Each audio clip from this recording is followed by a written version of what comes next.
He traded 8 dogs for a PhD's life. 180 days later, karma struck. When he opened his eyes again, 3 days had already passed. Upon awakening, Jerry disregarded his own injuries and urgently inquired whether the dogs had been brought back. His friend avoided the question. After finding his ex-girlfriend, he learned that due to encountering the strongest blizzard in 25 years, headquarters had cancelled all winter expedition plans, and the earliest they could take action would be the following spring. The anxious Jerry rushed into the main command center, requesting that aircraft be dispatched to bring back the dogs. The commander explained that the current storm was too fierce for aircraft to fly or land safely in the storm. Jerry felt deeply guilty about putting collars on the dogs. At this moment, the dogs had already been starving in the blizzard for 4 days, yet they still believed their master would return. Returning home, Jerry did not give up. He visited everywhere, but no one was willing to help him. At this time, the Antarctic weather became increasingly severe, with even the base flags being blown away by the fierce wind. The strong buck broke free from his chain and chased after them, with other dogs following suit. Most successfully broke free from their collars, yet they still waited in place for their master. Heartbroken,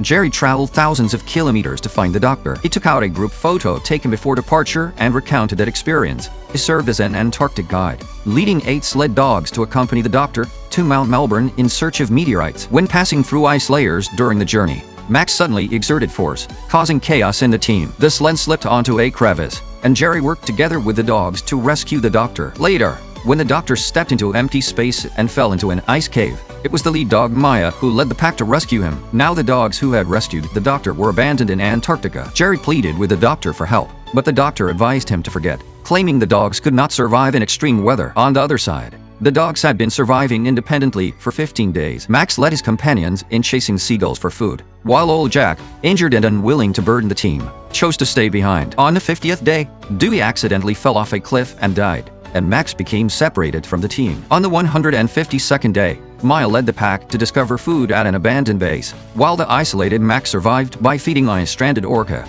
later joining forces with Maya to fend off seals. Though Maya was injured in the process, after Jerry arrived in New Zealand, he searched everywhere for ships to go to Antarctica. In his despair, his ex-girlfriend, friend, and the doctor suddenly arrived. It turned out that after reflection, the doctor had used his remaining funds to arrange a rescue. The four drove snow vehicles to reach the base. Jerry discovered that most of the dogs had broken free from their collars, and Max led him to find the fallen Maya. Hearing her master's call, Maya slowly opened her eyes. In the frigid Antarctic, everyone witnessed the warm reunion between humans and dogs after enduring hardships together.